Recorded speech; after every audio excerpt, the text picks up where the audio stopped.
And thank you, Drew. So thank you all for coming today. We'll call the meeting to order.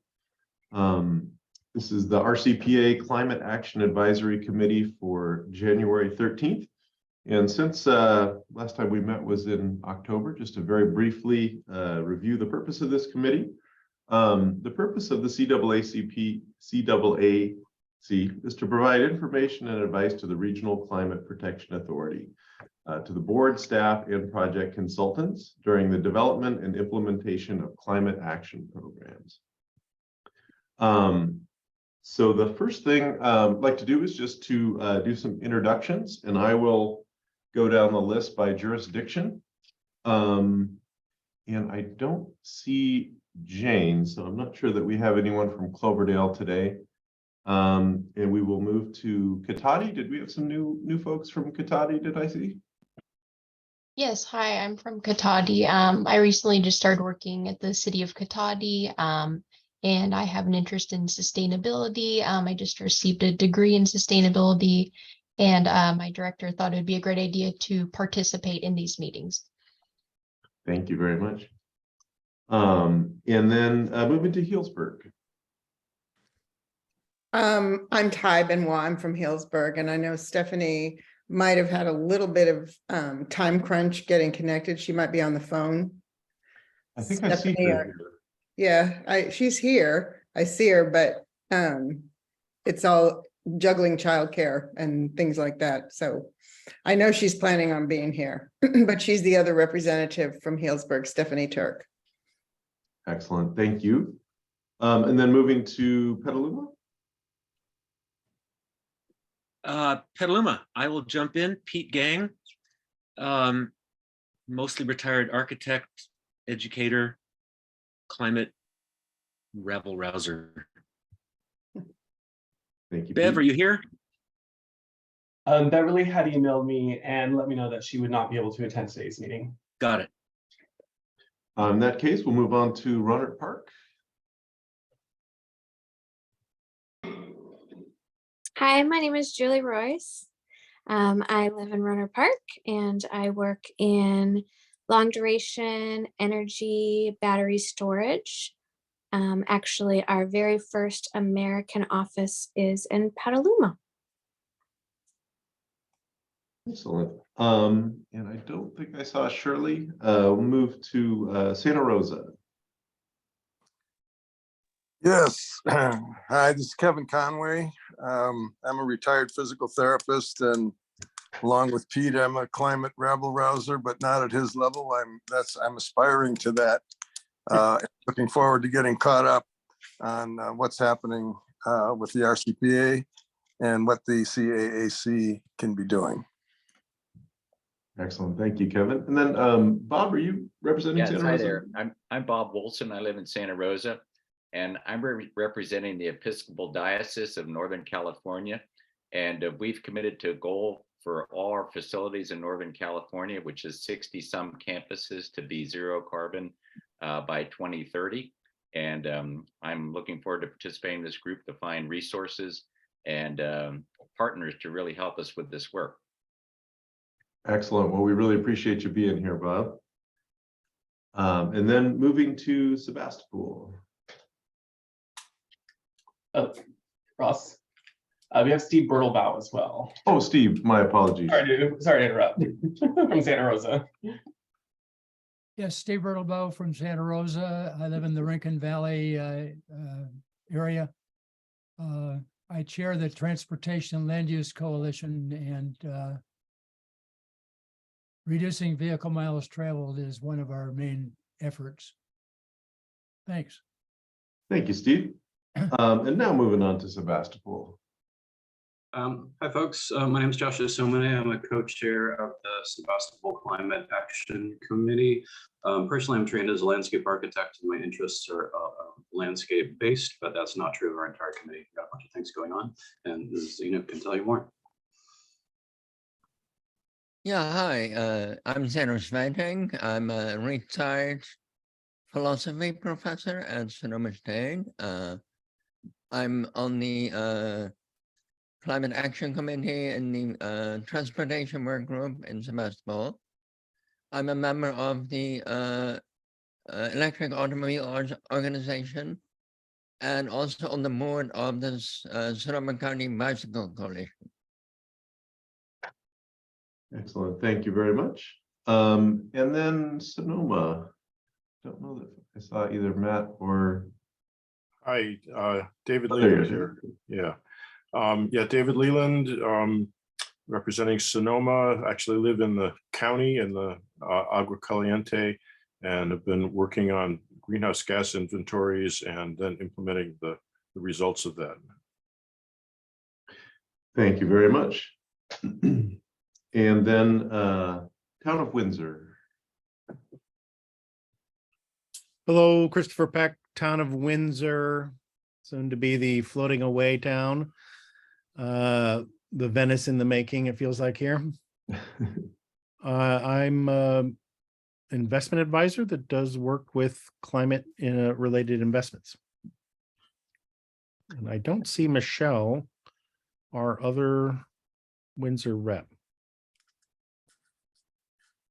Yeah, I don't see her right now. We will move on to the County of Sonoma, Corsi's district.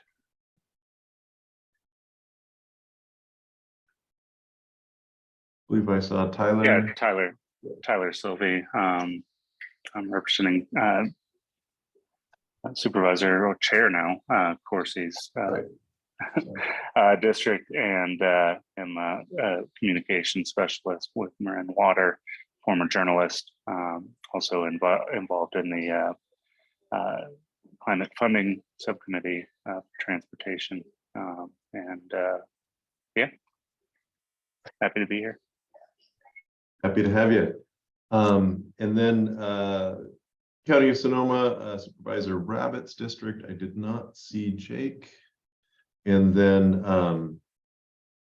County of Sonoma, Supervisor Hopkins district. I didn't see Julie or Carrie, so I think that wraps it up. But I also wanted to thank members of the public. We see some additional folks here. Thank you for attending. Really appreciate it. So next up, we will move on to. So Russ, on that note, I currently see 11 committee members on the call right now. 12 equals a quorum. So with that, where we are right now, we can continue on with this meeting as a committee of the whole, which means that the committee will not act on anything, which is okay because we only have the approval of the July 2022 meeting notes, which I can bring back at the next meeting. And hopefully then we will have a quorum. Sounds good. Thank you, Drew. So in that case, do we need to address the continuation of the meeting via Zoom, or I guess not, since we're a committee of the whole? Okay. We don't need to act on that because, yeah. In that case, we will go ahead and shelve the previous minutes and I believe go right to public comment. Do we have any public comments, Drew?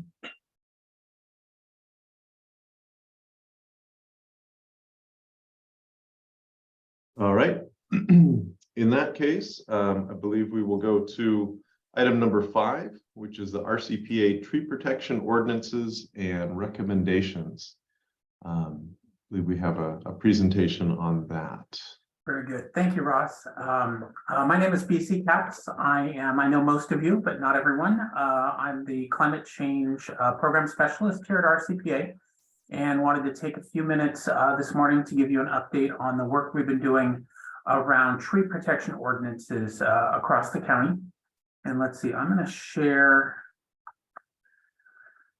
Give me just one moment, and I'm going to try to share this screen. Okay. Are you all able to see that part of that presentation? Yes. Okay, excellent. Okay, one last adjustment.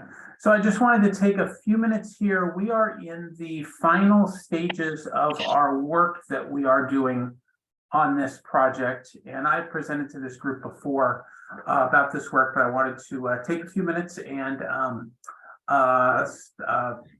basically, we're looking to identify if there are any last minute edits or recommendations that should be added to this report. So let me kind of step through what we've been working on a bit. This effort I've been working on for, it's been about 6 or 7 months now, and we have been working very closely. This has been a partnership between RCPA and the Urban Sustainability Directors Network, of which we participate.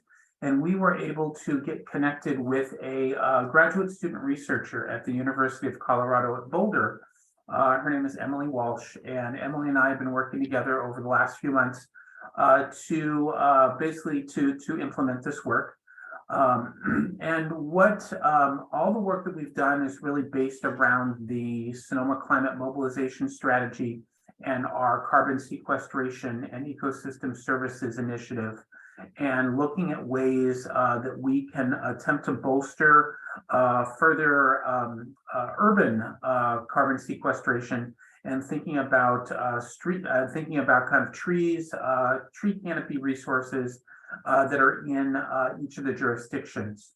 So what we did was we looked at the protection with the tree protection ordinances from all 10 RCPA member jurisdictions, and analyzed those. We included in that collection, we included the specific sections of the zoning ordinances and general plans and other permit materials that we were able to identify of anything that had to do with tree protection at a local level. And so we did this for each of the 9 incorporated jurisdictions, as well as worked with staff at the County of Sonoma to look at the county as a whole. So got a few of the steps that we took in this process was the collection of all of these ordinances and permit documents that that Emily and I collected. We sorted through those. Those are all available on a shared Google Drive, either for reference from anybody kind of with our standing committees who may be interested in digging in deeper, or more specifically, it's going to be an archive for city staff to rely upon at what point their jurisdiction makes a decision to upgrade their update their tree protection ordinance. So we have all of the current ordinances currently kind of cataloged. We went through and created a comparison matrix that looked at a number of different characteristics and parameters for each ordinance, looking to identify common terms. What are the requirements for removing a tree? Are there mitigation fees? And looking for other kind of differences or similarities between the jurisdictions. That spreadsheet was then very helpful in kind of being able to compare across jurisdiction and look for where there was kind of alignment. And then in parallel to that work, Emily also spent a fair amount of time coming up with a list of best management practices and kind of climate forward recommendations that she pulled from groups such as the California Relief Network, from the Urban Forest Council. We worked very closely on this work with the community-based group in Petaluma named Relief Petaluma. And Emily also pulled from a number of other national sources because she was based out of Boulder, Colorado. This was through a national effort. She was actually really was looking at this not just from Sonoma County as a whole, but also looking at kind of what are some of the best lessons around the country that we could apply here. So the report, I haven't listed all of the recommendations that are in the report. Those are in the staff report, and I was not planning to go through those kind of in a detailed method, detailed overview today. But I did want to provide this list. We basically, if I have this right, we ended up with approximately 30 recommendations. The first 25 fall into this group that we call the Tier 1 recommendations. These are some of the basic recommendations that really are applicable to all of the tree ordinances at whatever point that they are updated.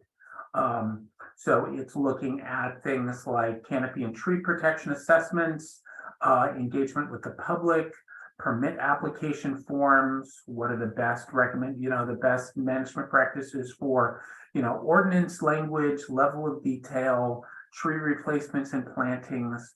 So you can see where the list kind of breaks down there. So we end up with 25 recommendations across these 10 categories. We then ended up with an additional 5 recommendations, which I'll go to next, which are looking a little bit further afield. They are really looking for, we wanted to identify them for any jurisdictions that may be looking to really take that next step. When they upgrade the ordinance, the tree protection ordinance, what are those things that they can do that are really above and beyond? So these 5 items that I have here,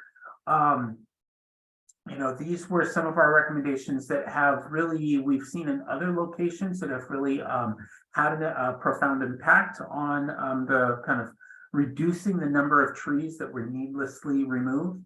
And so these are things that I think are worth revisiting and are going to need to be revisited on a jurisdictional, individual jurisdiction basis to see if if they fit for that jurisdiction. First off is establishing waiting periods when somebody buys a new home, a new residential property, and establishing a waiting period for when they can ask to apply to remove a tree. Obviously, that could be if there are health or safety issues, that trumps everything. But really, the idea here is a lot of times homeowners moving into a building, moving into a new home, and they immediately want to cut down the trees. So this is a recommendation to kind of pause that process, give people at least a year to live in the house, and then if they still feel that way, they could come back to apply for a permit. Second on this list is requiring that new developments have a minimum of 30 to 40% canopy cover to provide neighborhood shading. That's a number that we're seeing quite consistently around in different communities, looking to increase that kind of overall canopy cover. Third on this list is to restrict removals and trimmings during seasonal bird breeding periods and to check for active nests. So that's really kind of looking at if the tree is designed to come down, designated to come down and needs to come down, are there undue impacts on wildlife, on bird species that could, that by waiting for a few months could allow those birds to raise out of their nest and fledge. Fourth on this list was to prioritizing making changes to physical infrastructure before cutting down trees. If a sidewalk in a key location is being buckled because of a tree root, is it a better decision to cut down the tree or to reroute the sidewalk? And really wanting to highlight the areas where we can make changes at a physical level and leave the trees and other kind of habitat intact. And fifth on this list, and this is actually something and a suggestion that it comes directly from City of Cotati, I believe, and this was to investigate the creation of a tree protection mitigation fund. Of course, that name is, that name could be any combination of names, or that name could be tailored. But the idea is to really look at some of the smaller cities and potentially the county as well. Is there an opportunity to actually pool resources and programs around how the trees get planted and where trees get replanted at the point that a decision has been made to take down that tree and a homeowner needs to pay, a property owner needs to pay into a mitigation fund of which the city is then going to use those funds to plant more trees. There are a number of benefits that we can see with actually pooling that process. And maybe sometimes trees that get cut down within the City of Cotati city limits, maybe it doesn't make sense to plant them back within the city limits. Maybe there's an opportunity site that's in the neighboring county lands or is in Roanoke Park or is down the way on the hill, down the grade on the way towards Petaluma. So looking at programs, at least wanting to recommend the investigation of a program like that. So that's a sneak peek at what the recommendations are within the report. We included the report as an attachment. Actually, I think what it is for the agenda packet. There's a link in the packet which takes one of the full report. I believe it's just over 30 pages. It's really the first handful of pages are really the meat of the report, the heart of the report, with kind of the analysis and the recommendations. And this is then followed up with a number of our comparison tables of where we show the kind of the nitty-gritty details that we got from each of the cities working with each of the jurisdictions. So our last steps on this right now is I'm collecting final inputs and updates that will be included in the report. I'm hoping to make those changes within the next week to week and a half. And our goal is then would be to present this final report to our board of directors at our early February board meeting, of which case where we would be asking for them to adopt this as an official RCPA report. So I want to stop. It's the end of my slides. I want to stop sharing. And then I'll pass it back to Ross, and I'm here to answer any questions that may be. Thank you very much, BC. Christopher. Yeah, thanks, BC. That was great. I was looking for the link that you mentioned. The notes for the meeting don't have, I'm not sure where they are. I apologize. I was reading through that and Christopher, on the first page of the agenda, at the very bottom of page 1 of the agenda, item number perfect. 5, there is a link. Got it. Thank you. Sure. And Pete Gang. Thank you. BC, thank you for that report. I have a few comments that I just want to go through quickly just to make sure that they are on the radar. One is that in these times of drought and flooding, we're starting to look at or to really appreciate the fact that trees can be hazards in addition to all of the many benefits that they provide. This is in my mind because a tree fell across the road and crushed the house next door to ours on Monday, and we're still cleaning up from that. One thing that I realized here in Petaluma, Public Works in Public Works Department in designing their road improvements doesn't design in trees. Trees are outside their purview. And I think that is a big disconnect that needs to be remedied. If you look at the redesign of Petaluma Boulevard South, there are vast expanses of pavement and no new trees. I would suggest in all these ordinances that there be some provision, some stipulation that requires that for any tree that is removed, at least one new tree get planted. And maybe it's a 1-to-2 ratio. I don't know what's appropriate. I've also seen that in a lot of cases when PG&E vegetation management crews are dispatched, butcher the canopy without really any supervision. I wonder if there's any possibility of getting some overview over their activities. Final thing I'd say is all of our streets and roadways were designed with an approach to stormwater that is no longer current. The old approach was to collect all the stormwater, put it underground and send it out to the nearest waterway as quickly as possible. What we now want to do is intercept that drainage and use it, try to re-infiltrate it into the ground.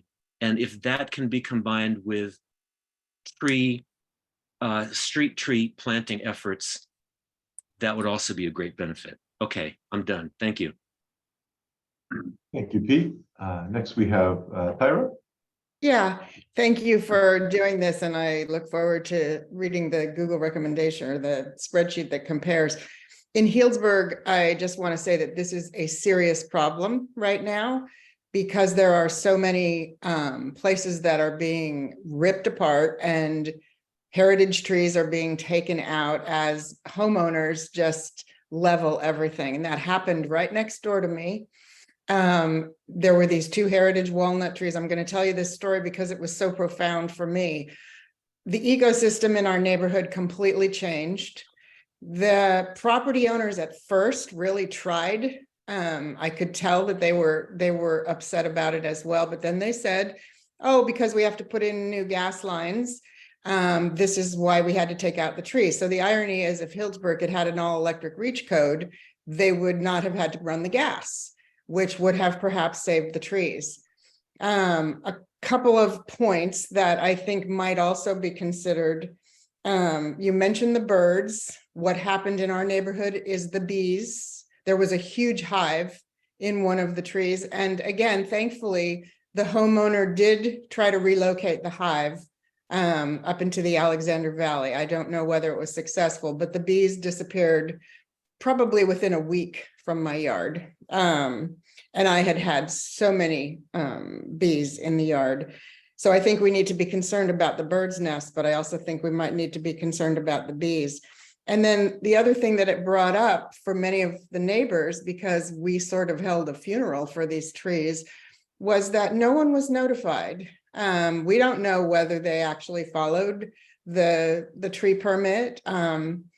It's a heritage tree ordinance in Healdsburg. It used to be that neighbors were notified when these major projects took place, where a house from the 1870s was ripped out and but we're no longer notified. So I'm wondering if in an ordinance we couldn't put something about that neighborhood notification. You know, and again, this isn't to criticize my neighbors specifically, but immediately after this, there was another situation with our planning commission, and a number of heritage trees were approved to be taken out. And I'm not sure that the reasons that were given by the developer were actually the best reasons to do this. And people in other parts of Healdsburg began to get involved with this. So it's a major issue up here. Thank you. Thank you, Tyra.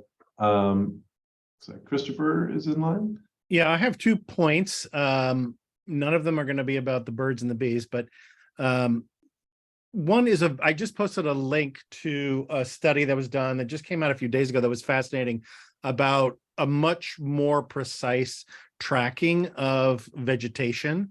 It was like a 6-inch pixel as opposed to, like, you know, normally those are like on 10 foot by 10 foot squares. It was really interesting and led to a recognition, this is for New York City, of a much higher you know, CO2 respiration, et cetera, happening. And I just think that's very interesting as, you know, in a tree canopy coverage evaluation. If nothing else, it's a fascinating article. The second point I wanted to make, and I'm guessing maybe Joshua was going to make this point too, but one of the things that whenever I look at recommendations for tree planting, a lot of times, if there are specifics given about the siting of those trees, they're often wrong. It's like, put your deciduous tree to the south of your house, because in the winter, the leaves will be down and the sun will come through. And in the summer, it'll shade your house. That's almost never, that doesn't work.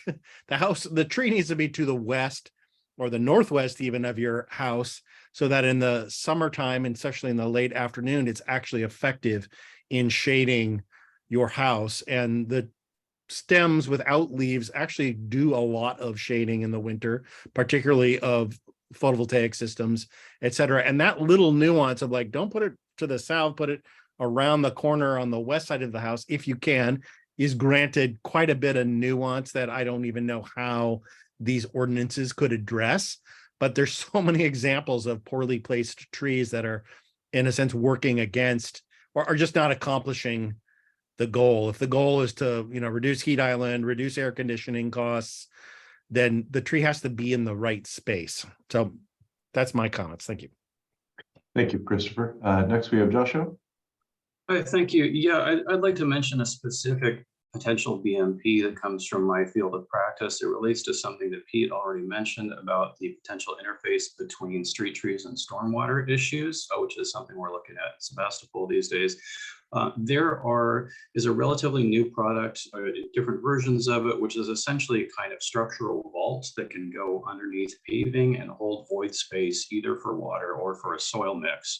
When that's combined with a street tree planter, you can increase the space under the surface, under paving, for the tree roots to spread out, which increases the health of the tree. Generally, the size of the tree reduces the amount of need for irrigation and reduces the amount of district-wide flooding when the trees can uptake significantly higher amounts of stormwater. So just wanted to mention that in case it hadn't come up in the research as a BMP that I think is really useful for any many cities that are updating their system.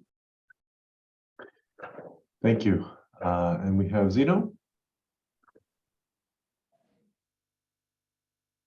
Yeah, I wonder whether in your research you have found any cities that have given this ordinance another name, because I feel tree protection is too limited a name for what we're after. We're after for canopy. We're after for becoming active in creating canopy. And just saying tree protection may be a term that was appropriate when you had a commission that looked at your need to remove a tree and should it be done or what should be done instead. But I feel that in this context, a better message would be created if we completely rename this ordinance. And I wonder whether other jurisdictions have actually done that. Thanks. Thank you. And Tyler has his hand up. It looks like I'm frozen here. Can you hear me okay? Yes. First of all, thank you all so much for all the work involved in this, and pass along my thanks to the graduate student you worked with as well. I come from Colorado, just about an hour away from Boulder, and it's a beautiful place, much like Sonoma County.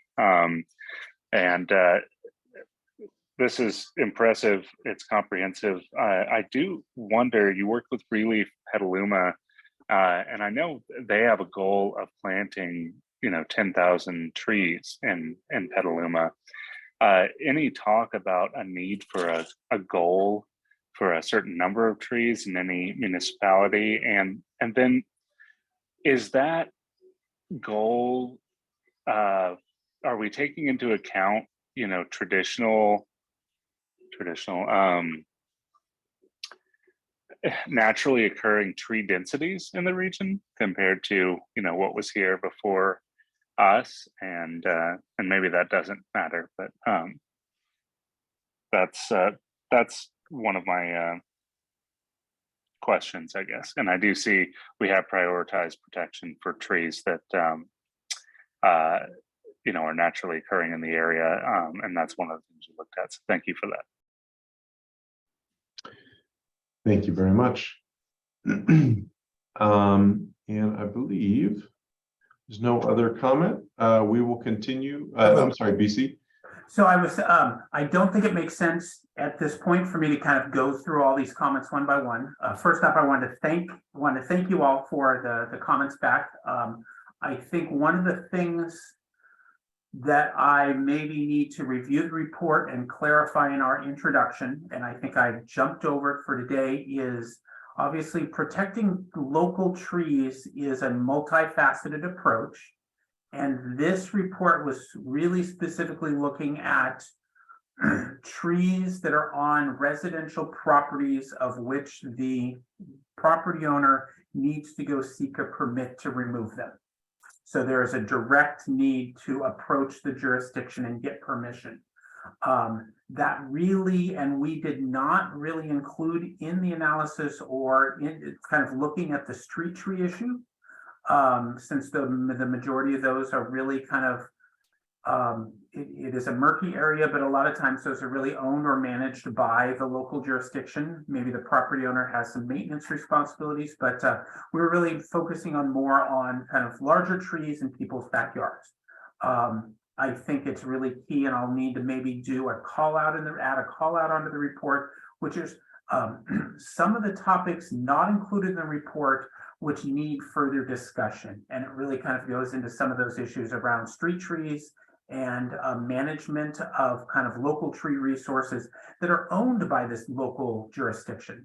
We did not touch on that at all. And there's a lot of plans that have been done that are kind of more kind of internal tree maintenance or tree stewardship plans that are then jurisdictions use to manage their own trees that they're responsible for. So I think maybe in my in the report, I want to go back and clarify that. And for my comments, when I present to the board, I think that that's a key point that I need to call out clear. It's kind of like what we looked at and what we didn't. Because I think a lot of these comments, I will figure out how to work them in, but some of them they're really maybe appropriate for kind of a further deeper dive, looking at some of the other issues. So, great. And Kevin, did you have one last comment? Yeah, sorry. I did. At first, I wanted to thank BC for the report, and also to mention how glad I am that the RCPA is working closely with the Urban Sustainability Directors Network. I think that's a great resource, and I was hoping that would be happening, and I'm sure glad to see it is. Regarding this issue of the trees, I with the proposed tree protection mitigation fund, I'm wondering if that means that a homeowner who wants a tree removed can make an application, and then if they pay whatever the fee would be, they can get a tree cut down. And I just would hate to see that be too easy to get around the ordinance, that I'll just apply for a removal of my tree here and pay whatever it's going to cost me to do that, even though doing it might be outside the purview of the ordinance. So that's my comment. Very good point. I hear you there. Yes. All right. Believe we will, if there's no other comments, we'll move on to item number 6, which is climate action tracking discussion. All right. Thank you, Ross. Good afternoon, everyone. I have a few slides that I'd like to share with you as part of our discussions. Let me pull those up. All right. So this topic is one that has come up because we've been hearing some expressions of interest and inquiries about online climate action tracking from a couple of jurisdictions, and wanted to bring this topic to the CAAC members to have a brief discussion and get your inputs and feedback based on what you're hearing and seeing in your community. So there were a couple of questions that we posed in the staff report.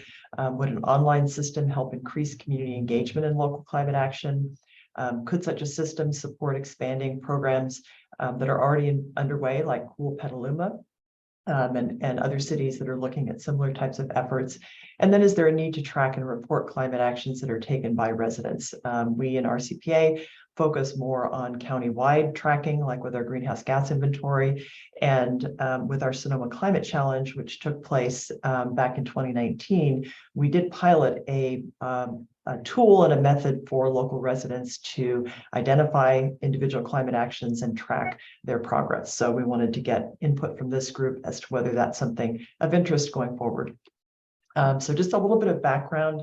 I know we have members on this committee who were here back in 2019 when we did this pilot, and the CAAC was very involved in the pilot that took place.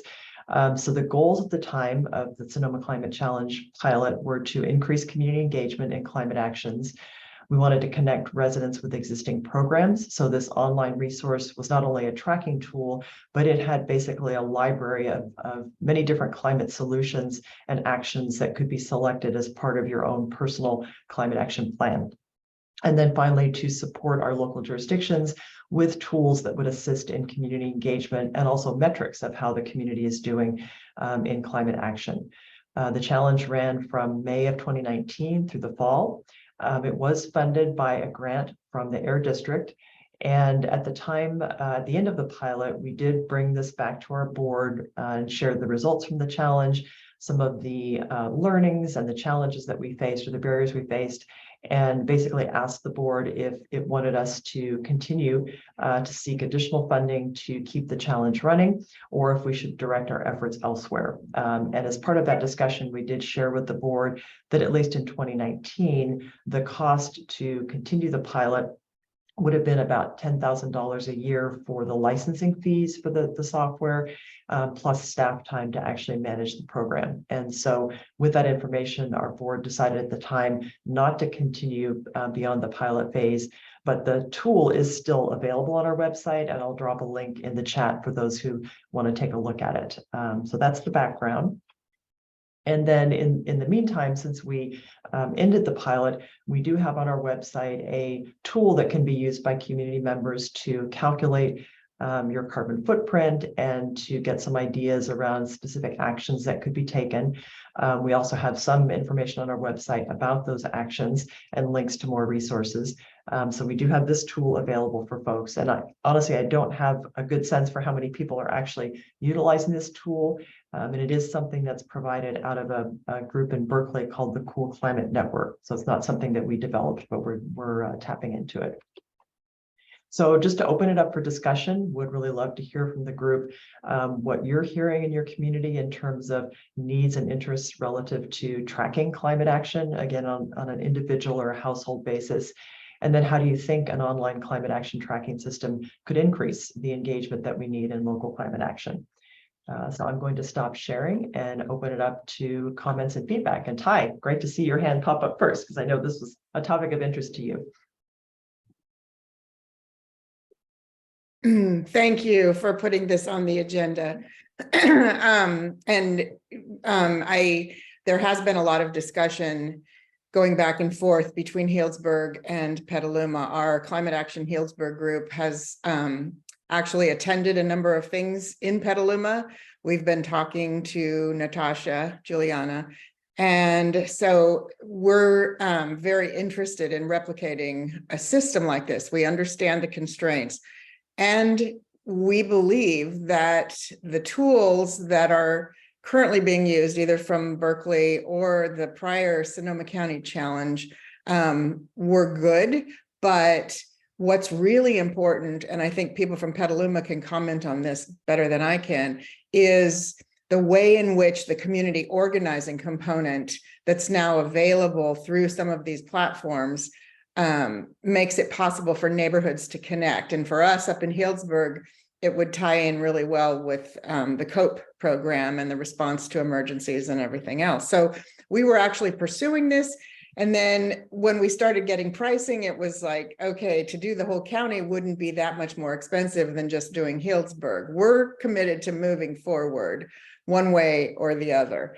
And we believe in the theory of change that says that data alone, knowing what your carbon, or as I prefer to call it, ecological footprint is, doesn't necessarily make you change what you're doing. But if you're getting together with your neighbors and the actions that are done collectively are spread throughout your community and that connectivity is enhanced.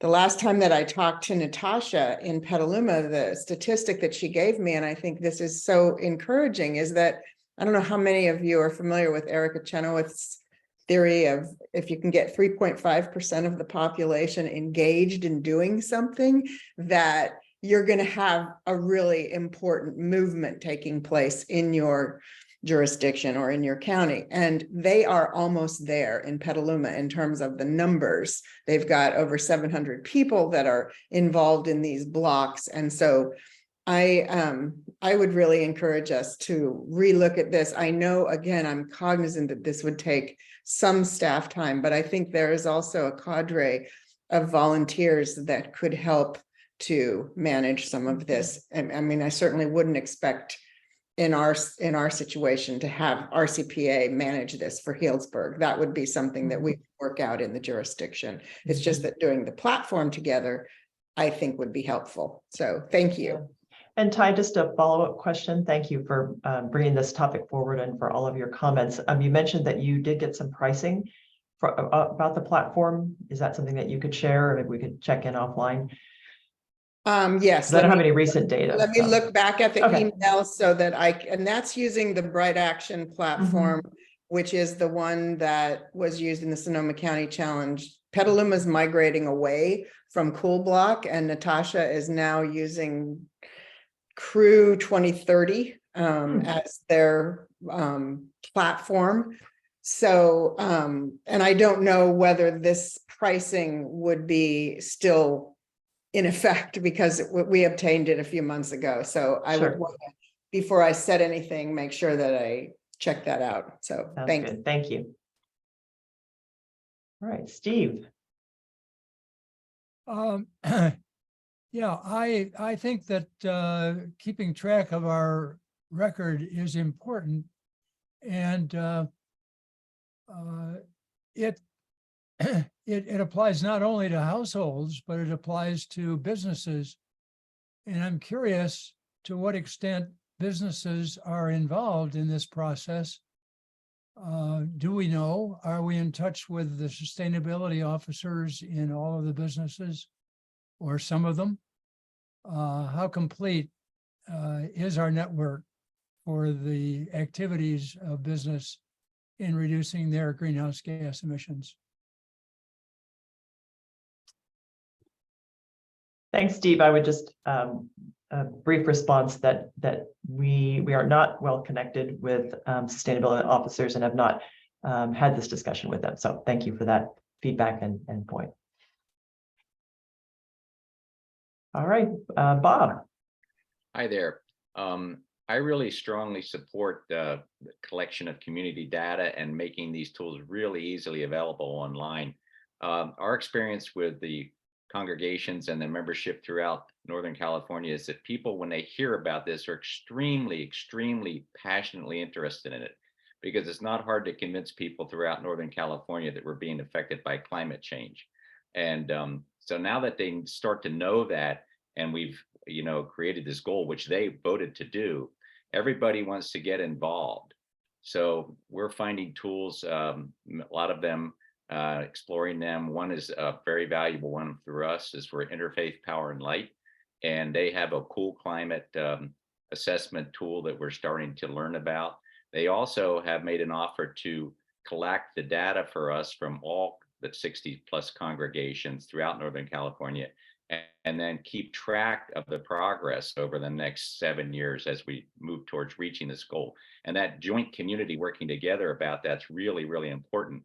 And then another goal we have is to not just get the churches to do this, but to get the members. So that'll make this effort, not just one church, but it's 100, 200, 250 members will really spread this effort. And that's where the community part really is important.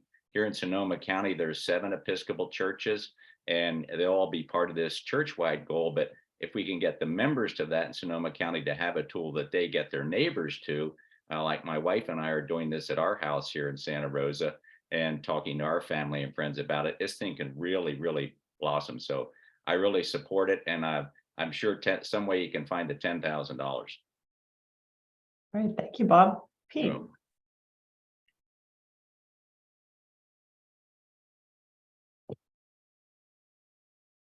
Is it my turn? Yes, it is. Sorry, I didn't hear that. I wanted to wholeheartedly affirm, underscore, and repeat Tyra's comment about the need to engage communities in this effort. And I think Bob was also saying something of this, kind of saying the same thing, that the success that Cool Petaluma has had with its efforts is founded on a base of bringing neighborhoods together. And I wouldn't think that RCPA would convene neighborhood groups, but perhaps RCPA could serve in some kind of a supporting role to existing neighborhood or faith or other groups, to just get us all singing off the same playbook. Mm-hmm. Right. Thank you, Pete. David. Yeah, hi. Great discussion, and I think it's a really important effort, and it raises a lot of interesting questions and challenges.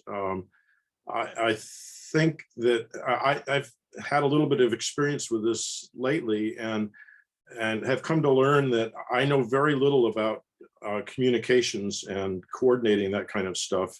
And I'm wondering whether engaging someone with a background in communications would be a valuable thing. I think the tracking idea, some kind of a dashboard or something like that is absolutely critical, but it's only one piece of a much larger puzzle. I mean, there's got to be communication to and among the municipalities. I think the neighborhood idea is really important. There's print media still, maybe that's going away, but we still have it at the moment. I mean, they're all different aspects to the communication challenge, and how best to marshal those and apply them to this particular set of challenges I think is a really complicated question, and it's certainly not one that I have any special insight on, and I'm not sure how many of the others of us have that kind of background to be able to see that entire landscape, what the tools are that are available, and what would be the best way to apply them to a particular set of circumstances. So I just encourage at least a consideration of getting somebody with a strong communications background involved somehow. Great. Thank you, David. Joshua. Yeah, thank you. I just want to echo a bunch of other people and adding my support for a tool and some kind of online resource that tracks these things countywide. I think would be great. It really helps for folks who want to do a little bits of something to just put that out there and receive some degree of acknowledgement or credit or a dot on the map or whatever it is. I think that really is an incentive to enhance community engagement and people being able to participate in the programs. I know Daily Acts has had good success in the past with using a similar tool for their annual climate action rallies that were going on. I would imagine they might have some tools that have lower price points than some of the other ones that have come up. And I also wanted to agree with, I think, Tyra's comment that for small cities, maintaining this sort of thing on their own would be a bit of a stretch. But if there was something countywide that the more local efforts could plug into, I think that would be a great resource for everybody. And perhaps if it is, for instance, a clearinghouse or an online focusing node that 10 communities are using, perhaps each community can kick in a 10th of the funding or something on that order as a way to cost share. Just that. All right, thank you. Tyler. Yes, thank you so much for the work on this and then bringing this back. Again, I love the idea of a tool. In fact, I was just thinking, like, is it an app? I mean, the gamification of everything is big, I think, and could really, I'm thinking, motivate my kids to, you plant a tree, you get a point. You replace a trip with something on transit. I don't know if that's exactly the system or if we're going back to, something that was already in place, but I do think, being able to track, being able to see your progress, being able to, measure yourself or your neighborhood against others, your city against others. I don't know how specific it could get, but I mean, you could have categories for commercial, ag, neighborhood. You get chambers of commerce involved, and maybe a business gets a climate champion sticker or something like that. So just some thoughts, but I love the idea of tracking it because we all want to feel like we're making an impact, and this gives it to you in black and white. Great, thank you. Kevin. Yes, thank you. I too think it's a good idea to track neighborhood data regarding what they're doing around the climate issue. But I have found that the thing that really motivates neighbors and neighborhoods to get involved with direct action is incentives.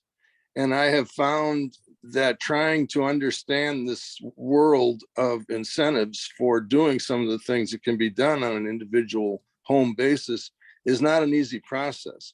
I think the County Energy and Sustainability Office does a good job, but many people don't know that they provide a very detailed service about things that can be done in a neighborhood.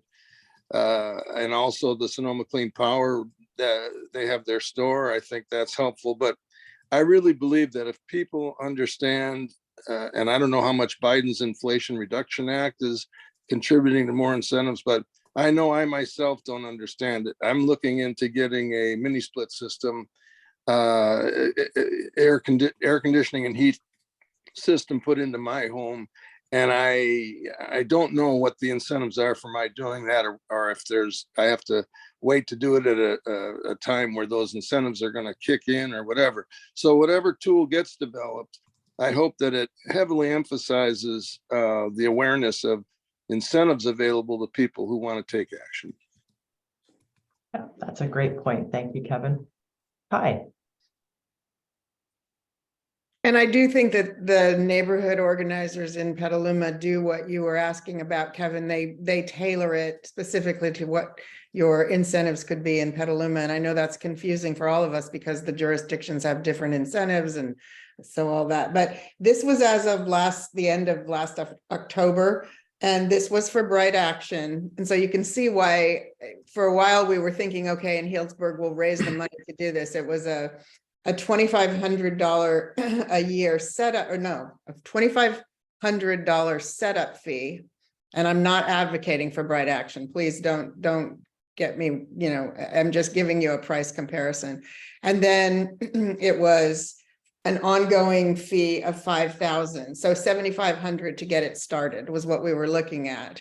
But then there is an ongoing fee that continues after that first year. So I don't want to say that I know what those fees were, but for the countywide program, what she said was there's the same setup fee, it's still $2,500. So the setup fee is the same for the county jurisdiction. And then for a full county program, it was $15,000. So in Healdsburg, we were going to pay $7,500 as opposed to the $20,000 for the whole county. So that's why we thought that we would bring it back here. And again, I'm not advocating for Bright Action, but I think there are some ways maybe we could continue to study this. And so thanks. All right, great. Thank you, Ty. Carla, and I think we'll need to make this our last comment since we are going to be running short on time. So Carla? Yeah, I just have a quick question. Do we know how many people were using the pilot program when it was in place? I do have that data. I don't have it handy right now, but I could get that to you. I want to say we had a goal of 500 households, and I think we were at 390 or something like that. So we didn't reach our participation goal, and that was countywide. Okay. But I can get you more numbers offline. All right. So I think that was all that I had on this topic. And Ross, I'll turn it back over to you. Yeah, thank you. We will move to item number 7, which is an update on the funding for climate change structure and activities.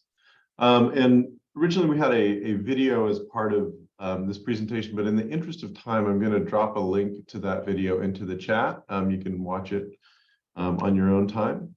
And so I will do that, and then I will go ahead and start a presentation. I believe Tanya will begin. Yep. So while Ross is pulling up the slides, we wanted to give the committee an update on our funding for climate change efforts and really invite and encourage your participation to the extent that you are able to join the effort. And I know some of you have already been engaged. So once Ross gets the slides up, I will forward. All right. How are we looking, Drew? Yep, I can see it. Thank you. Okay. So just a real brief background. So our board established a Funding for Climate Ad Hoc Committee in 2021. And as a result of that committee's work, we have recently kicked off, and the goal of that effort was to look at options for a possible climate revenue measure in 2024, recognizing that we have a number of strategies and plans, both at the RCPA level with our Sonoma climate mobilization, and also at the local level with various climate action frameworks and general plans, et cetera.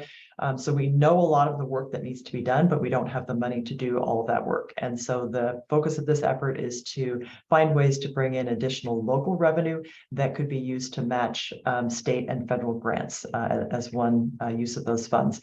And just to clarify that our board has not yet made a decision on what the funding measure will be. It could be a sales tax, it could be other types of local taxes, could be a bond measure, could be a variety of solutions, and that's something that the board will be having further discussions on and making a decision on later this year. So next slide, please. So here, and I think we've shared at least a version of this with the committee in the past, but this is the Funding for Climate Change committee structure that we put into place to basically work with the community to identify climate priorities and solutions that should be considered for funding as part of this future funding measure. And the ultimate goal is to provide a set of recommendations to the RCPA board so that they can develop an expenditure plan and select the appropriate funding option to move forward on that's really based on community needs and community inputs. So we kicked off this new effort in mid-December with a community meeting, and we do have links to all of this on our website. If you weren't able to attend the meeting and want to go back and watch it, we do have those available. But essentially this community-led committee or set of committees will be starting to meet later actually in February, and we'll be working on engaging with the community and identifying solutions in each of the three areas. So we have the Transportation Committee, Buildings, and then Land and Water. And we are asking the committees to use the Sonoma Climate Mobilization as a framework for their efforts as they start to work on identifying solutions. We also have the Government Partners Committee that you see over there on the side of the slide. And our intention there is to really make sure that our government partners, meaning our local city staff, county staff, are very involved in this effort and can provide inputs, feedback, help with any technical questions that the committees may have, so that we really stay connected and aligned with the great efforts that are already happening in each of our jurisdictions. Next slide, please. So this is a high-level timeline. Of course, we are continuing to work on implementing solutions with the resources that we have. And when I say we, I mean the RCPA as well as our local jurisdictions. And with this effort that we kicked off in December, we're beginning the process of really engaging with the community to identify the climate solutions. And we'll continue that process through most of 2023, so that by the end of the year, actually in December of 2023, we'll be able to bring a set of recommendations forward to our board. We are also planning to do at least 2 community workshops. One will likely be in April, and I think a second in maybe September timeframe, so that we have an opportunity to bring the work that these program committees are doing to a larger audience and to get, have those additional opportunities for feedback and interaction. And then by 2024, our board will make the decision about, what the funding option is and put the expenditure plan together to ideally bring to the voters in the fall of 2024. So that's our overall timeline. Next slide, please.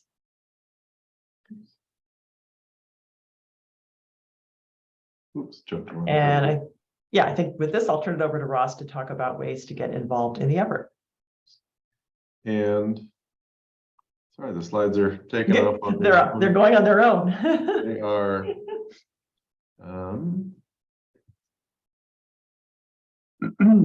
All right. So very briefly, and I know some of you are familiar with this, but really wanted to keep everyone in the loop about ways that you can get involved in the Funding for Climate project that we've been discussing. So very briefly, the committee interest form is kind of what we have right now to get involved. We'll also go over some other ways that you can participate in RCPA activities, similar to what you're doing right now. So the goal right now is to have everyone who's interested in participating fill out the committee interest form. And I know a number of you who are here have done that.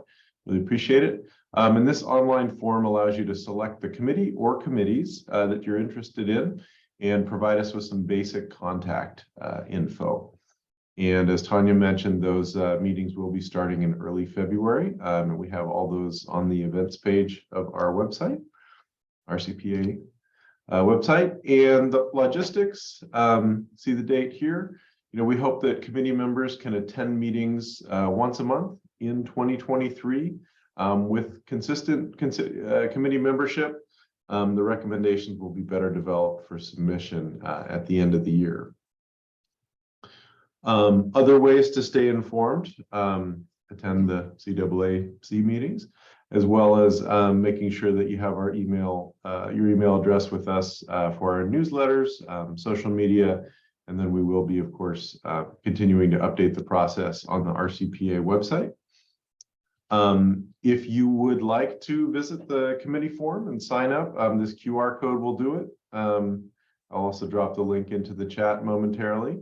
And please let us know if you have any questions about the funding for climate efforts. There are no limit to how many committees you can sign up for. However, it is a time commitment.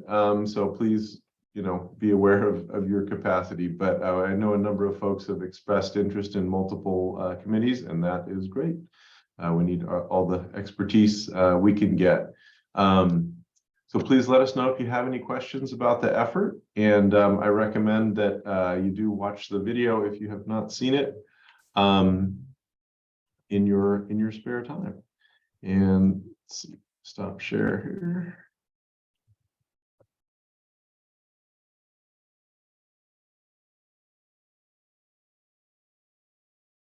All right. And Steve. Yeah, I'm curious what kind of support we get from MTC, the state. The governor's budget had a lot of money in for climate issues. Are they trying to create other organizations similar to ours? And what kind of support might they be providing? I can start a response. So with SB 852, which was passed in this last legislative session, the state has authorized the formation of what's called a climate resilience district. And there's a set of steps that a jurisdiction or an area would need to go through to form such a district. But essentially, RCPA was written into the legislation as a climate resilience district, which for us means that we are now able to pursue some of the funding options that we did not have the authority to pursue in the past. Like we could now put a sales tax measure on the ballot if our board chose to do something like that. And then there is a mechanism now for other parts of California, other regions, to form organizations similar to RCPA, Climate Resilience District. So that is one way that the state is supporting the effort. And then, yes, Steve, absolutely, we are paying attention to funding opportunities at the state and federal level. Oftentimes, those opportunities require local match. And so the funding measure that we're working on would be that source of local match funding, similar to our Go Sonoma measure on the transportation side, that brings the local dollars to bear against these state and federal grants and makes us more competitive. So not that all of the money would be requiring matches, but that is a key piece of this measure that we're pursuing. All right, and David. Yeah, just a question for Tanya. Climate Resiliency District, is that something that has to go through the local agency formation commission? And is it a formal designation? We were written into the legislation as being a climate resiliency district, so we don't need to take any additional steps here locally. And the legislation does have a very, and I don't know all the steps myself at this moment, but you could see in the legislation what the steps are. It basically require a public process. And I don't know that LAFCO would need to be involved in that, but there is a fairly extensive public engagement process for a jurisdiction to form such a district. But we've already gone through that process in essence. Okay, all right, good, thank you. All right, thank you very much. Any other comments on that? Sorry. So in that case, we will move on to report out from members by jurisdiction. And since we don't have Cloverdale, we will start with Katati. Do we have anyone who'd like to report out on activities? No information at this time. All right, thank you, Carla. We will move to Healdsburg. Any updates?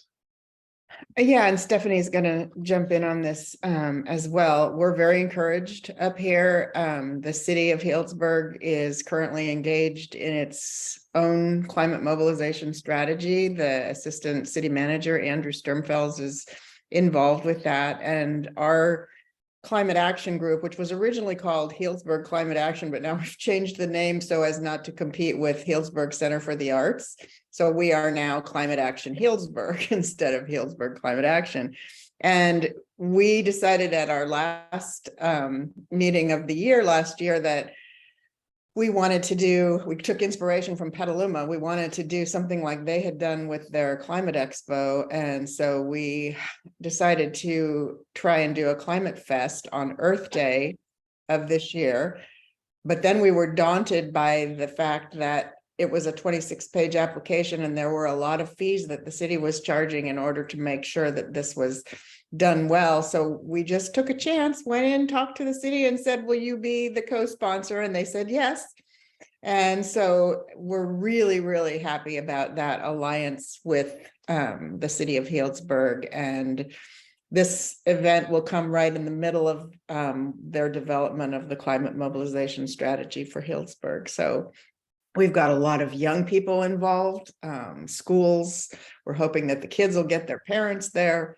And Stephanie, as a young parent, can maybe add some of those things. So take it away. Thanks, Ty. Hi, everyone. Sorry I was late getting on. Yeah, so as Ty said, we're really excited about this Climate Fest. One of the things we want to do is encourage children to bike to school and walk to school, which is something that we think could be improved in our small town. So we're going to have a bike rodeo set up where kids can learn how to fix their bikes and make sure they're riding safely. And there's like some obstacle course with cones. We're going to help from our local shop, Spoke Folk, on that. So I'm excited about that. Also just bringing awareness to active transportation around our town, which we have a bicycle and pedestrian master plan that hasn't been updated in 10 years and is, I believe, I keep hearing it's going to be updated. So hopefully with RCPA's help, we're going to actually get that done. But it's kind of a critical time for us, and our city council is going to be voting on a few projects for improving the connectivity around the town. So complete streets projects on Healdsburg Ave, and there's also some sidewalk and pedestrian improvements that are happening on the south side of town. Nothing is really kind of connecting right through the town, which is, I think, the definition of connectivity. We're going to keep trying to work on these projects that are coming up for vote. There's 4 of them coming up this year. So we're working on gathering our citizens and informing everyone on what is happening. So because I know people want this, and it's just a matter of communicating it back up to our representatives that we want to have protected bike lanes, especially for small children, and yeah, ways to get around that aren't car focused. So those are in the works, and hopefully we'll have more good updates for you all on that soon. Thank you very much. Any updates from Petaluma? Yes. Let me just give a little bit of background. In February of this year, we became aware of a group of consultants calling themselves City Thread. They had previously worked with 5 major cities around the country to get those cities to accelerate their implementation of non-automobile mobility networks. And what that means is just building protected bike lanes and bike paths. We have been in touch with them since February to try to engage their services here in Petaluma. As it turns out, they put out a grant offering. The city of Petaluma and the city of Santa Rosa were both successful in securing $50,000 grants to pay for City Thread's initial engagement. We had a meeting with senior city staff and the City Thread principals one day last week.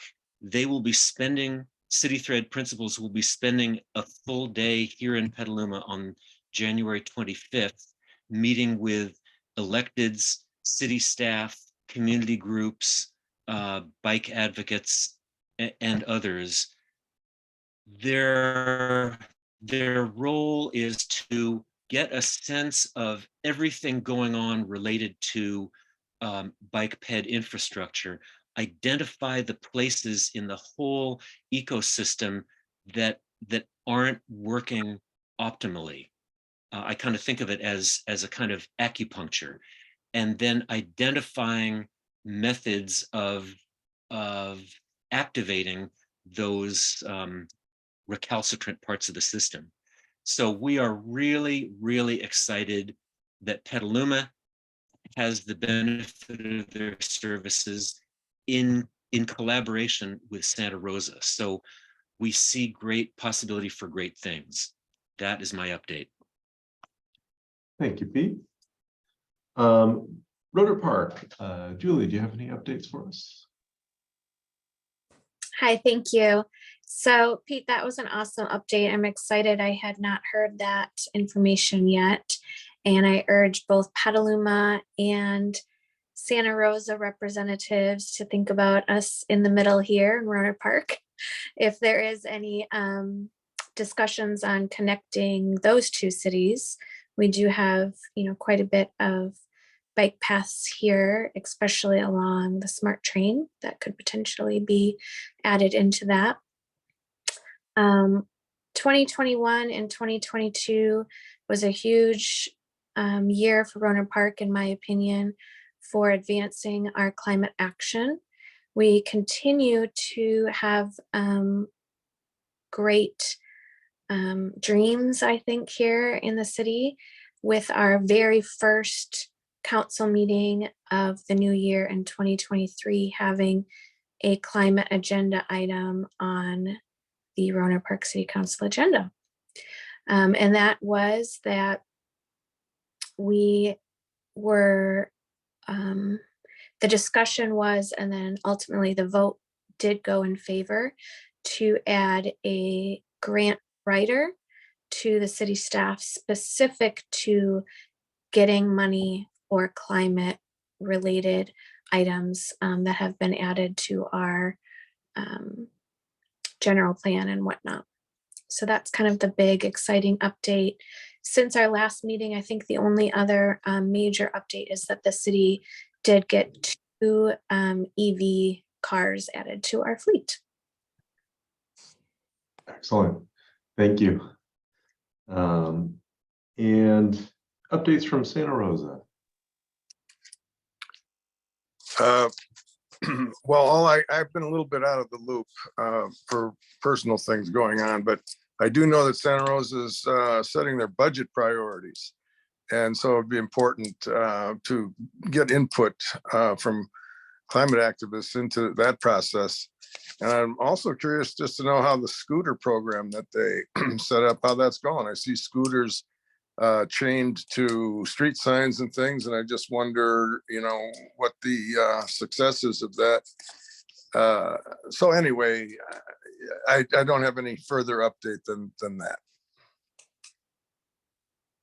Thank you, Kevin. Steve, any updates on your end? Yes, we're in the process of trying to get the Jennings Crossing done. It's pretty important in terms of the bicyclists that want to travel from west to east into the junior college. They're making progress on the overcrossing. And there's a lot of controversy over the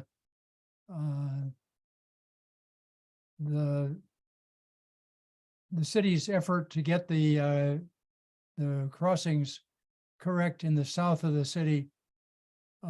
Forget the name of the overcrossing, but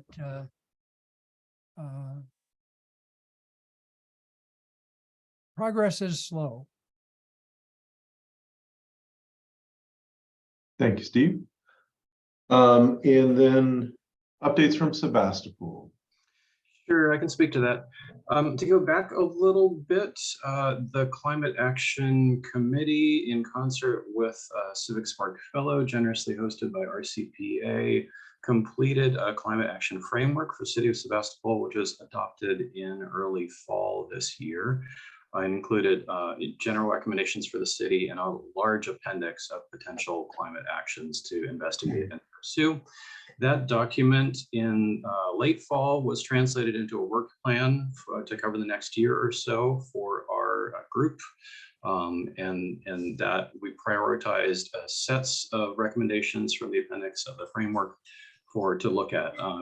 Our organization at this point is about a dozen people. We have 5 or more topical working groups: transportation, buildings and energy, sequestration and land use, education and outreach, I'm probably missing one or two more there. And so each working group at this point has a few things that we're working on for the year ahead, which I won't go ahead and enumerate at this time, but those documents are relatively publicly available. Things are going pretty well. We're warming up for the new year with various plans in effect. We've had a slight turnover in the city council and in the climate action committee kind of in the last month or so, but we anticipate smooth sailing ahead and have got pretty good momentum going. Thanks. Thank you. Zeno, any updates? Yeah, let me add a bit to that. So the city is updating its pedestrian and bicycle master plan, and that's happening in concert with the county master plan. There is a group, a bike group, Bike Sebastopol, that has formed a action group to follow this process and to give input to align the master plan with the climate goals. The master plan update was also identified by the Climate Action Committee of the city as a priority for this coming year. So that is exciting to me personally. I attended a meeting as a visitor of MDC, and Gary Glazer, who is on our CAAC, is a member of that advisory board of MDC. And one thing that came up, I think, is relevant for the situation in Santa Rosa and that, or in Sonoma County, and that is that all these local initiatives to bring in bike sharing often founder because the capacity locally is not high enough. The expertise is not there. And we're looking to a wider alliance like MTC or Sonoma County Transportation Authority to take on that role to write contracts for a minor area that is more robust than these individual efforts by Windsor, Santa Rosa, Sebastopol to make this happen. So this regards bike sharing and the need to have a more robust approach to that, looking at bike sharing as part of a broader like micromobility part of reducing vehicle mileage travel. And then lastly, we organized an electrification open house that was canceled because of the storms, and that has been rescheduled for February 2nd. The idea is to bring together from the county people that are interested in electrification in an informal open house environment. So this would include people that are interested in home electrification and transportation electrification. So I'm a member of the Bicycle Coalition, the board of directors. Gary Glazer is the past chair of the North Bay Electric Automobile Organization. So together, Gary and I are organizing this electrification open house for February 2nd. And I've sent out some emails about that. If you're interested, let me know in the chat or send me an email. I think it's really important to bring together these different groups that are interested in electrification. There has been very little contact between e-bike people and electric vehicle people. I think this could be a fruitful, informal meeting that can lead to new ideas and new contact. Thanks. Thank you. And let's see, moving along to Town of Sonoma. Yeah, hi. A couple of things at the city level. Travis Wagner, the sustainability coordinator for the city, has been making good progress on getting energy audits and identifying particular opportunities for the city's operations to reduce their carbon footprint, and has begun implementing some of those. So that's a great thing. He's doing great work. On the community level, though, this, as I've talked about in previous meetings over the last number of months, there's a transition going on from the effort being housed at the Community Services and Environment Commission to a new Climate Action Commission. And there have been several delays that have happened in forming that Climate Action Commission. The latest on that is that the deadline for applications was December the 31st. So now there will go through some sort of a selection process, and that entity will get formed. And the intent is that that entity would be in the lead for generating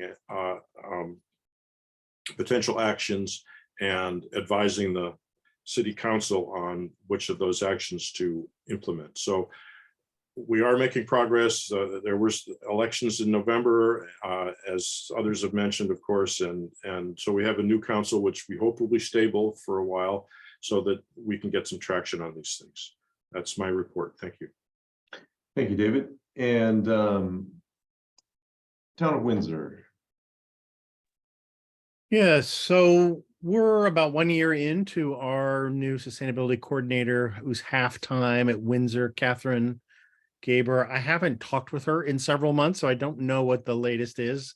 And I haven't gotten back from our elected officials who were more responsive previously, but have been less so over email. And I'm not sure the cause of that, so I don't feel as in touch with the latest. One of the things, the micro-mobility was discussed by folks. One thing that, Windsor tried that with Bird, the scooter, the stand-up, and unfortunately that company pulled back and now is only doing much fewer cities. I think San Francisco and Sacramento are the scale of cities near us. And that was a bummer because those were really fun. Though I don't know if how much, and I've mentioned this on previous meetings like this, like how much it was really affecting that kind of final mile or vehicle miles traveled. It was more like an entertainment that maybe it would have influenced people to like, oh, I could buy one of these fun scooters and they're really easy. Whether it actually helped people like come to the town green during a concert or not, it's not totally clear. But we don't have that anymore. So, and I don't think anywhere else in Sonoma County has that. So it's unfortunate. And we still continue to fight the good fight on biking. My son is very determined and committed. He's 9. He and one of his classmates and I bike to school every day. We haven't missed one this year, including this morning when it was really raining hard. So I often think like, is that really helping the cause? Like people see us biking and they're like, who are these crazy people out there in the rain? It's like ridiculous. So I wonder, like, maybe we're helping advocate for it and maybe we're undermining the sanity of the cause. But one of the things that's challenging with it, I notice, is it's Pete was saying this thing about like the acupuncture. It's like there's often just like a couple of little points where it's highly unsafe. And we really noticed that on our bike to school and back. There's like a couple of places where traffic comes out kind of a blind spot, or just because of the nature of the road, it's very narrow. There's no shoulder, there's no bike lane, and there's no shoulder. So that's one of the challenges, and like getting that part of the road to like have a shoulder and a bike lane requires like multiple homeowners to develop that part of the property. And that part is like, boy, the time frame of that is very long. Like my son won't be going to this school any longer after 8th grade. So I feel a little bit like we're determined and carrying on, but also a little bit like, boy, the time frame of change is, I should have started this like 2 decades ago for my son's street, but such is what it is. I don't want to end on a down note. It's so great. I wanted to say about that, Christopher. So we lost our e-bikes too, have disappeared. Our Bird bikes. Yeah. Something to do with the they said the corporation needs to hold them back for a while and then they'll return. It was all very mysterious. But in the meantime, I listened to a podcast interview with one of my climate heroes, Kimberly Nicholas, and I heard her say to the people she was talking to that e-bike shares do not reduce vehicle miles traveled. It's e-bike ownership that does. And I just think that's something that was intuitively, I guessed that much, but it's not sure if it really is moving the needle as far as the people grabbing them and moving them from here to there. But I think what you're doing is great. Awesome job. Thanks for biking in the rain. Thank you. And I think it's right, because the little scooters, it's hard to plan on. Like, will there be one, like when I get off the train, will there be one there to take me to the town green? It's like, you don't know. So I think it does lead towards ownership, but enough people use those that, I mean, there are a few people that take their kids to school with them at our school in fair weather, but I don't know, maybe. Thank you, Chris. That's enough for me. Thanks, Steph. I agree. Those bird scooters were very fun. I live in Windsor too, and I'm sorry to see them not there. So I believe in terms of people who are left, that is it for updates by jurisdiction. And I realize we are running into time. However, for those of you who are willing to stay, we are going to do a very brief update on RCPA activities and BC caps. Sure. I can make this rather quick as well, so I can get us out of here. On a side note, I wanted to mention the bird scooters also disappeared from Santa Rosa and then were brought back. So we now have them on our streets again, at least here in Santa Rosa. So as far as other activities that RCPA has been working on the last couple of months, just want to highlight a couple of other projects. I have recently completed a research report on hydrogen fueling as a strategy for transportation decarbonization.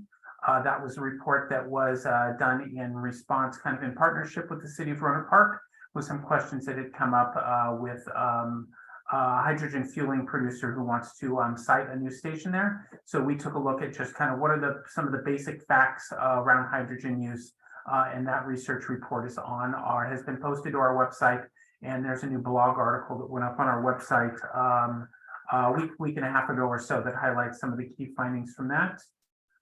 Secondarily, Tanya has continued to work quite a bit on our carbon sequestration project, which we're doing in partnership with a number of other partners, looking at opportunities to apply compost at a number of agricultural and community sites around the county as an attempt to get compost to increase carbon sequestration potential using compost.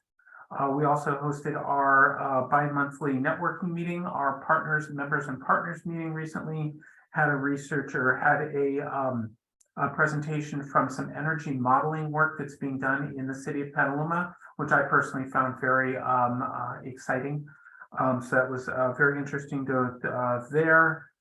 We've also continued our partnership and collaboration meetings with Sonoma Clean Power to coordinate our efforts, as well as with the county's Energy and Sustainability Division, which is now will be going by a new name going forward. They're going to be known as the Climate Action and Resiliency Division. They're working as part of the larger team with Anna Yip, who's been on our call here today. And so the Energy and Sustainability Group we're continuing to coordinate with them, and they have a number of homeowner workshops that are coming up the next 2 months that we'll be promoting through our work with the Bay Area Regional Energy Network. Finally, I guess the last thing I wanted to mention was we are continuing to do follow-up on our greenhouse gas inventory that we released the second half of last year. I've been doing some work directly with a number of jurisdictions to try to give them kind of some better access into the nitty-gritty details behind the scenes. And our RCPA and SCTA, we have just hired a data analyst who's come on board and started this week, who I will be working with to kind of to look at the GHG inventory, the way it's been done the last few years, evaluate and update our methodology if needed. And one of the key things is to really try to figure out how to make some of those some of the lessons, some of the results that are coming out of it, how to get those more, how to turn them more actionable. Let me say that. So just thinking about the ways that we can be creating scorecards or dashboards just to make that. So instead of an every 2-year process, it's something that's really ingrained as part of our kind of our working model of keeping those inventories either up to date or at least kind of keeping them front and center in our work. So I will leave it at that. And I see a question that just came in around the next CAAC meeting. So with that, I'll hand it back to Ross. Yes, April 14th is that meeting. Thank you, BC. And lastly, just announcements very briefly. We have attached the Board of Directors and Advisory Committee meeting schedule to the agenda today. So that has been solidified. So please do take a look and you'll see meetings throughout the year. The other thing I want to very briefly touch on was just please stay tuned for information regarding in-person meetings. With the expiration of the governor's emergency declaration, the next CAAC meeting will be in person. We'll have more information on that soon and what the options are for attending in person or exceptions for attending virtually. Since the next meeting is in April, we hopefully should have the details ironed out after starting in person with our other committees. So please stay tuned. We will be reaching out, as I'm sure other cities and organizations will be, regarding the details on this change. Are there any other announcements before we adjourn today? I don't see any. So with that, thank you very much for your time today. And we will go ahead and adjourn. Thank you. Bye. Thank you, everyone. Bye, all.